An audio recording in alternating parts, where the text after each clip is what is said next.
So welcome back. Thank you for joining me today. I'm very excited to answer some questions that come in, and I wanted to kick straight off and help you with those. If I just get a bit untangled here, we are ready to roll. So first of all, I wish to ask you, if you're watching this video on our YouTube channel, if you go ahead and subscribe, you'll get more of these things, and that can help you get the most free flooring and soft furnishing. So thank you very much for that. Also, I wish to say to all of those of you that do take part, send your questions in, there is a draw at the end of this session, at the end of this series rather, where I'm giving away 3 main prizes. Those main prizes include a Sebo vacuum cleaner worth more than £250. We also have a beautiful oriental rug, and that rug is worth several £100s as well. And then our big prize is £1,000 worth of cleaning in your home, any service of your choice that we'll carry out for you if you're a client of ours and you've sent in your questions. So please keep them coming. If you have any questions, anything you're unsure of, let's see how we can help you. If I don't know, I'm certainly happy to get an expert in that can help. So, several questions that came in this week. I want to kick us off by addressing the question from Omar. Omar came to us via our YouTube channel. Omar, you saw a video of ours where I talk about vacuuming your rug front and back, and that vacuuming has caused you to ask the question, how do I turn a very big rug? Because of course, having a big, large rug, and in my video I talk about turning it over and vacuuming the back. So Omar came back to me and he says, I have a 9 by 12 foot rug. Explain how am I going to flip it over every time I vacuum? So I said to Omar, I'm addressing this question weekly, and I'll certainly be doing that for you today. So what I've done for you, Omar, is I've made a video as well to just quickly show you how you would do that. That is also the option if you have somebody to give you a hand to turn the rug, alternatively if you're by yourself. Now, to help those people on this video on how you can turn a rug, if you're by yourself, my advice is turn it halfway. So your rug lays out, and then what you'll do is grab one ear of the rug and flip it halfway. In my video, I show you more. Unfortunately, on my live video, I do not have the means to yet play it for you, maybe next time. Now, of course, there's also a way where you can turn the rug fully if you have the space, and that's all addressed in the video. So, Omar, I'm certainly going to send you that video, and I'll include it in the description of this video below, hopefully, and I trust that helps you. So thank you very much for that question. The next question is very interesting. This question came from Michael. He asks, Dear Art of Clean, I have 3 rooms of Karndean flooring, and the living room has been decorated, and he sent me some photos, and I'm wondering if anything can be done to refresh these floors. The house is 7 years old, and I've lived here for 2, and I've been using the manufacturer's products, and now the floor looks a little bit tired. So let's go ahead, let's have a look at the photos he sent, and let's quickly discuss that. So what we'll do is look over here, and we would see some photos that he sent. So here you can see this floor. It's a beautiful floor, but in places you can see it looks dry and tired and in need of a little bit of a refresh. And these are the floors in question, and I've got some answers there. So let's go back and quickly talk about what can be done to floors like this. They are resilient floors, also referred to as LVT, luxury vinyl tile. They're very resilient, they're very much waterproof as well, which makes them a very attractive floor, very hard wearing, and also somehow easy to repair, because many of the times you can actually take a tile out and lay a new one in, and they're very, very tough. So over time they do dull down though, and what you want to do is put a new dressing on. Now the dressing that is applied is an acrylic finish. Now acrylic finish is a little bit softer, but what that finish does, it acts as a sacrificial coat. So that means every time there's scuff marks or marks to the floor, that sacrificial coat will take the brunt of that pain. And over time, if the floor looks anything like Michael has sent over, here, you can then say, well, we can refresh that. Now the good news is, if you look at this floor, you can see there's marks on it, it's a bit worn down. But what you'll find is that will be easily addressed if the floor is refreshed. So what would we do in a case like that to refresh the floor?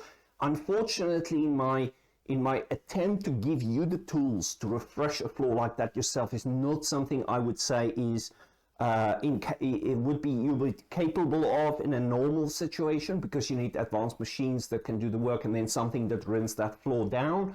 What you can do to keep your floor looking as good as it can is to make sure you keep on top of the dry soil removal, because sometimes it is the dry soil that sticks under your feet that cause that to wear. So my advice to you at home to keep that from happening is make sure you've got walk-off mats that grab that dry soil before it comes in, especially if you've got a gravel driveway.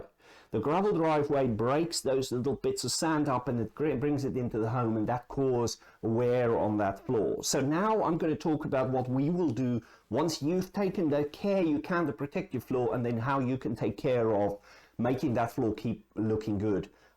So what we'll do is we will reapply dressing to that floor. Now the top coat of that floor is a polyurethane finish. So we will be dressing that floor, laying a new coat of acrylic down. So let's go ahead and have a look at what we've got. I'm going to show you my close-up camera here. And the dressing we'll be applying is this product from Dr. Schutz. So what we found over time is that the standard dressings that comes for doing this work, including the products that's specified by the manufacturers, is that they have a bit of a sheen to them. So after applying 3 coats or so, which is what we would usually do to add as much protection to the floor as we can, we found that people say to us, "Oh, Pierre, you know what, it looks a bit shiny, it looks a bit plasticky." And that's when we started looking around, because also what this does, it highlights any imperfections under the floor. If you look at our blog, you'll notice there is an article talking about those glue lines that appears from under the floor. And if you want to hide that, what you then need to do is use a dressing like I have here. This one I've shown you just a moment ago. Let me show you again. So what we do is we use the matte version. Now, even though the matte version is not totally matte, so let me show you what that looks like. So I'm going to get over here and show you. This is an example of a floor we've done. And this one in particular came with the problem of the glue lines that started appearing because it was very, very shiny. This actually is a lot of light that comes in that window over there, and that caused that to look shiny, maybe a bit more than it is in reality. If you look at the closer-up shot here, you'll notice that it's not actually that shiny, but it's just because of the light that comes in. But the normal standard dressing that is supplied by the manufacturers of these products tends to have a my eye shine to it. So what we'll do is we'll thoroughly clean the floor, and then what we'll use is a special pad like this. It has got a very special abrasion to it. It's about 320 grit, and this will remove any imperfections on the floor without scratching it. And then once that's clean and dry, we will then use a special flat mop to apply this dressing over the top, and that's when you'll get the effect that you can see here. So that looks beautiful, and it's now well protected as well. So Michael, just quick question. Your question is, can this be done?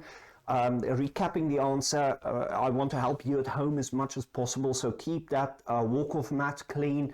Have some at the doorway. If you have a coir mat at the doorway and it's quite old, that's the time to change it, to catch that dry soil before it comes in the home. Now, if you are like Michael and you've got a floor like this one, let me go and show you that again. It has been worn down and it now is in need of making it look fresh and clean. Then what we'll do is we'll come and use a special pad and then prepare the floor, clean it thoroughly, let it dry, and then apply a special dressing for you, a high quality dressing that is then a sacrificial coat. So Michael, absolutely, we can help you with that. And if you have any further questions, don't hesitate to reach out to us. So thank you for that. Thank you very much for that. The next one is a very interesting question. I do appreciate this question. Came in from Kevin. Kevin has sent us a photo of some black marks on a floor.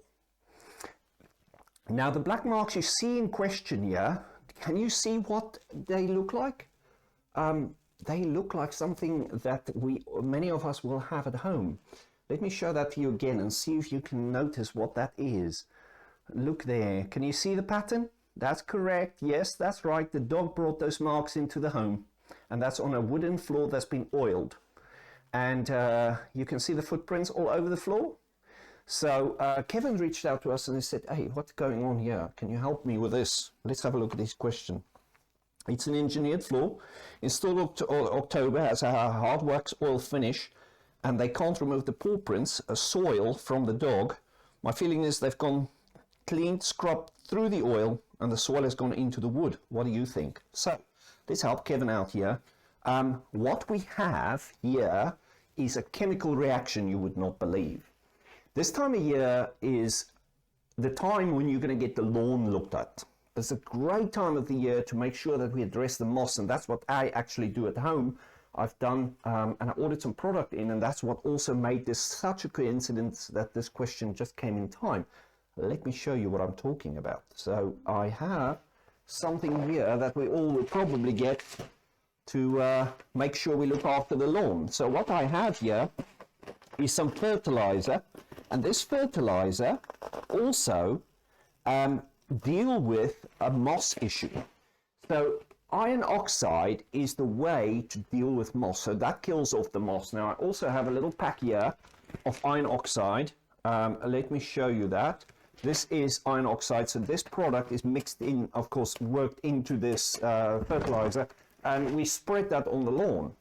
Now what would happen is you spread this on the lawn because you want the lawn to look good for the summer months ahead, and before you know it, it rains and that product starts doing its job. So what I've got here to show you what would happen is I've got some iron oxide in this water mix, and I have got a cloth, and what we'll do is we'll pretend the dog has just walked into the home. So let's see if we can recreate that little effect. So this dog has just walked into the home. It's quite a big dog. Look at what happens. Now look what happens. I've got a little bit of water in this little bottle. See what happens if we do the same with water. So I've got a little mark there, little mark there. Those are his 3 toes. And we then have his little paw. Notice the difference? Let me work that in a little bit more. Hopefully my finger is not contaminated. Doesn't look like it. So then what I'll now do, wipe that down, and then I'll wipe that down. Do you notice the difference? You can see there that one has left a very dark mark. The other one, that's just a wet paw print with no fertilizer on the lawn, is actually now just a wet patch. But you can clearly see where that dog has put his paw. I have also created another big sample, which I've done this morning. So I've applied it to that half of the plank, and I've not applied it to that half of the plank. Actually, I did touch it in the side there. So that's what happens there. So if you look over at the photos again, and you look closely, do you notice those black marks? Looks very similar to this or to that. And this is why you'll see those marks on the floor, because you've got a beautiful wooden floor. You've just fertilized the lawn, thinking, you know what, I'm dealing with the moss. My lawn is going to look beautiful this summer. It rains, the dog goes outside, run on the lawn, run into the house. Before you know it, there's some black marks that somehow don't come off the floor. So Kevin's question was, has it been cleaned too much and now it's exposed the wood? Because in my sample, this wood has been exposed, it's been sanded down, so there's no finish on that wood. Normally, the oil will protect the floor, but it will only protect the floor until such a point that it has actually broken through and has gone into the wood, because what it is in fact a reactive stain. It's called a reactive stain because it's a chemical process that reacts with the wood, and it's causing that tanning to turn out to be a black finish. And now that it's had a bit of time, I mean, let me show you what it now looks like. You can see it goes, this has gone quite dark, and then that patch has also gone quite dark because I had a little bit of contamination on my finger. So that's what happens there. And what would happen is your floor is well protected, but over time, as it wears down, that's when the dog comes running in with these wet feet and leaves those marks on the floor. So what can you do now is the question. What can you do now is the question, right? So what would you normally do in a case like this, considering it's not too deep into the floor? You would sand that floor back very carefully. If it has been oiled and it's penetrating oil, then luckily that would not be too difficult to restore. If it has been a lacquered finish and the lacquer is worn away, or it's a topical finish. In my video last week, I talked about the differences between a topical finish and a penetrating oil.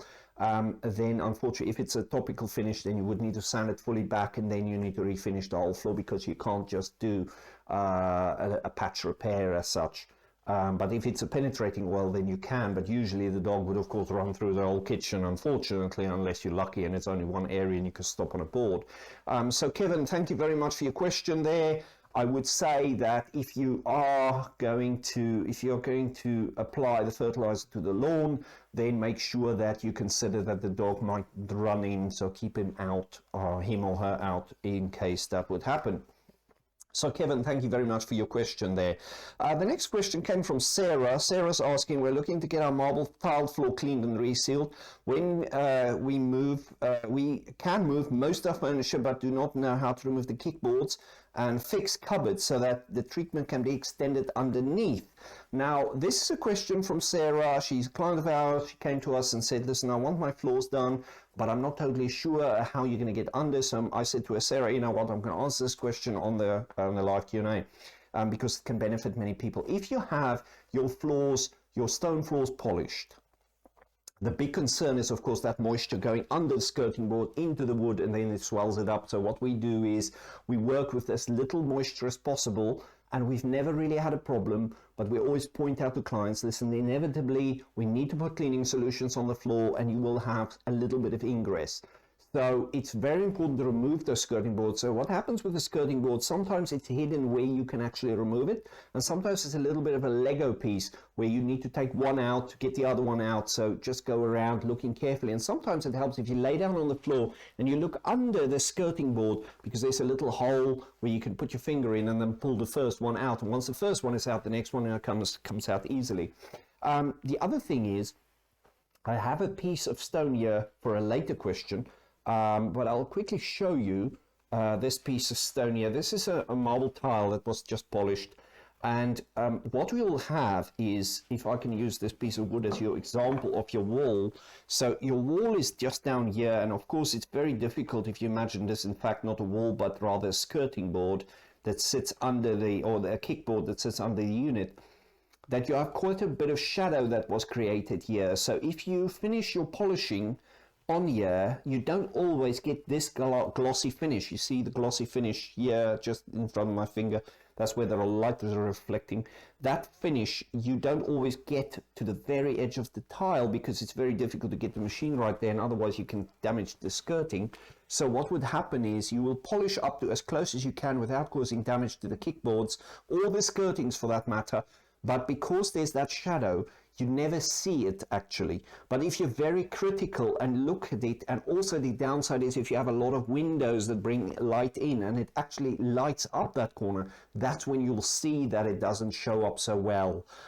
Then that is more work, and then you increase the risk of damage to the kickboards or skirtings, and that's the point where we would say, listen, we would rather give you a little bit less of a shine all over the floor, but at least we don't create damage to the skirtings. But to answer Sarah's question, Sarah, we will do our very best to remove those skirtings unless they are absolutely not removable, and then we will talk about how we maintain the finish of the floor to such a level that we don't need to work too hard up to the edge of this skirting board or kickboards rather, to make sure that that is cared for in a safe way.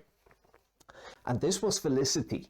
Felicity asked me, she phoned up and she asked about tiled floor, and this is the tile I've shown you just a moment ago.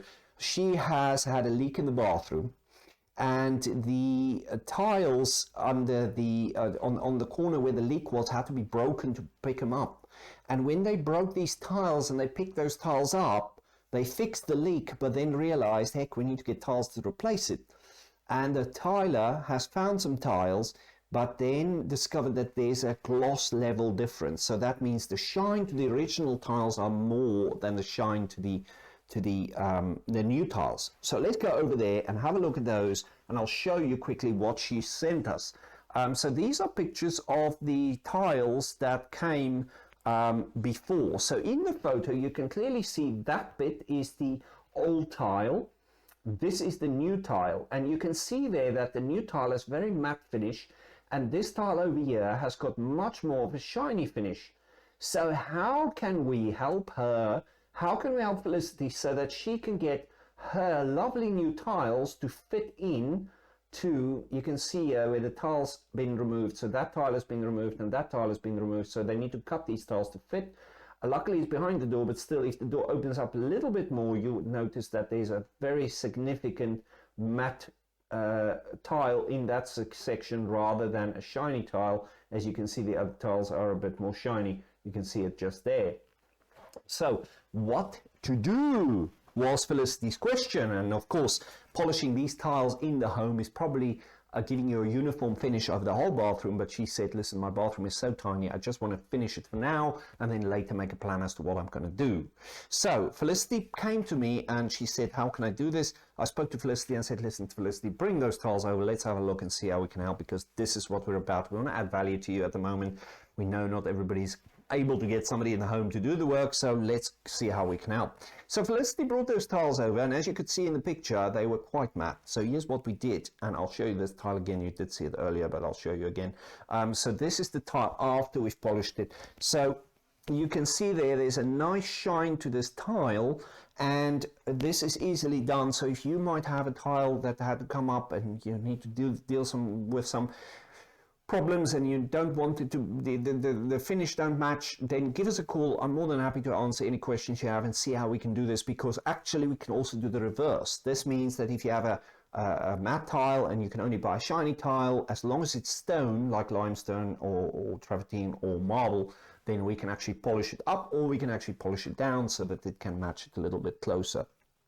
Now I do think this tile might still stand out a little bit because it's a brand new tile. It has been polished, maybe not to the same degree as the others. It might be actually a little bit more shiny.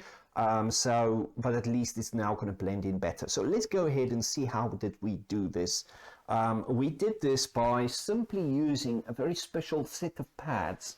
So this is the pad we would have used, or one of the pads we would have used, and this pad has got encrusted diamonds in there. So the industrial diamonds that's been sprayed onto this pad, and that causes a cutting action on the stone.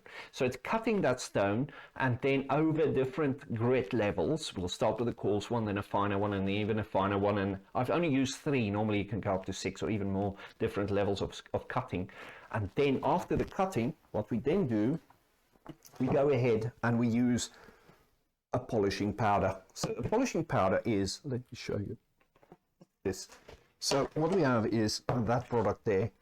So inside is a chemical in a powder form, and this is then used onto the tile with water and worked in, and then that tile, what happens is that powder shown you in the water will actually dissolve the calcium in the stone, because limestone, marble and travertine contains calcium, and that's why when you spill some lemon juice or any acidic thing on there, it would actually leave an etch mark, because it attacks the calcium. So what this product would do, it is slightly acidic, so it actually in a way dissolves / melts that calcium, and it spreads it over the surface. And that shine you see at the surface, let me show you again, this shine you see is actually that calcium that has been dissolved and then spread evenly over the surface, and it causes a layer on the surface of the tile, and it's called a bulby layer, and that bulby layer is what you see as what looks like a glass over the surface. So that's how that has been achieved. And we have now got a nice shiny tile. So if you have a question like this or have a challenge like this, speak to us and we might be able to help you out. And of course, as I said earlier, it is even possible to go the other way around. So listen, let's say thank you to Felicity for this question, and I'm sure she's going to be delighted to have her tiles back. I want to quickly talk about the people that has helped us to make this video series possible. And we have a lovely sponsor, Pelman, who's the people whose products we prefer for wooden floors. They're absolutely outstanding at their support. They're great people. They're part of our family here at Art of Clean, actually. And we mainly exclusively would use their product on floors. There has been exceptions because sometimes it has been specified by specifiers and so on projects we have worked on, but if we can sway any product towards the Pelman range, then we certainly would do that. So Pelman in Germany, outstanding company for the support, and their products are absolutely amazing. So here's what they've done. They have sponsored us a beautiful little cleaning kit for your wooden floors. Inside that cleaning kit, let's have a quick close-up look. Inside the cleaning kit, you have your microfiber mop to dry soil, remove the dry soil. You have your neutral cleaner, and this is for everyday sort of touch-ups and cleans. And then you also have your microfiber mop in there as well. So all this is in this pack, ready to go. Care for your wooden floors and the everyday use, really nice and easy. So that's your first prize. And then we also have, as part of the Utzen group, the Pelman group, they also actually all belong to Utzen. They all belong to the Utzen group, and Utzen is the people that makes floor leveling compounds, glues and stuff like that.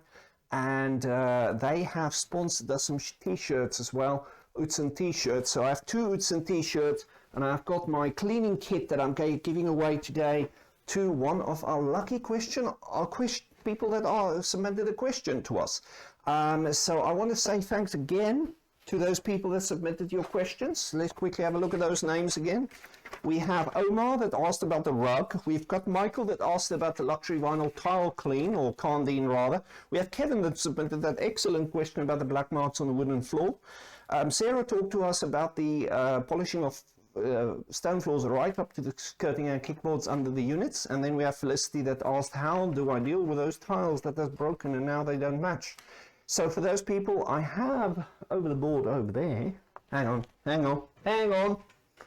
What I have here is, check this out. So I have my little gadget.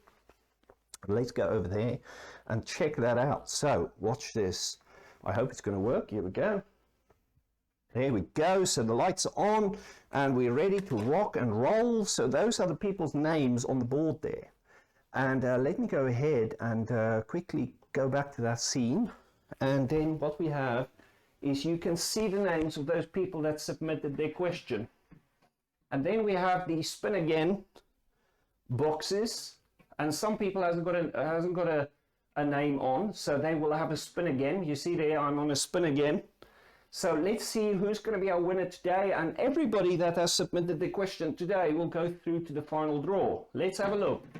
What's going to happen? Who is it that's going to win the Pelman cleaning kit and the 2 shirts today? So, Michael, excellent. Michael has been the winner today for our Pelman cleaning kit and our 2 Utzen shirts. So, Michael, we've got the cleaning kit coming to you, and we've got the 2 Pelman shirts Utzen shirts that's heading over to you as well. So I want to wish everybody a happy day and a happy week, happy month and a happy life. And thank you so much for joining me today on this session of answering your cleaning and restoration questions. I see you again next week at 2 o'clock. Thank you now. Have a good day. Bye.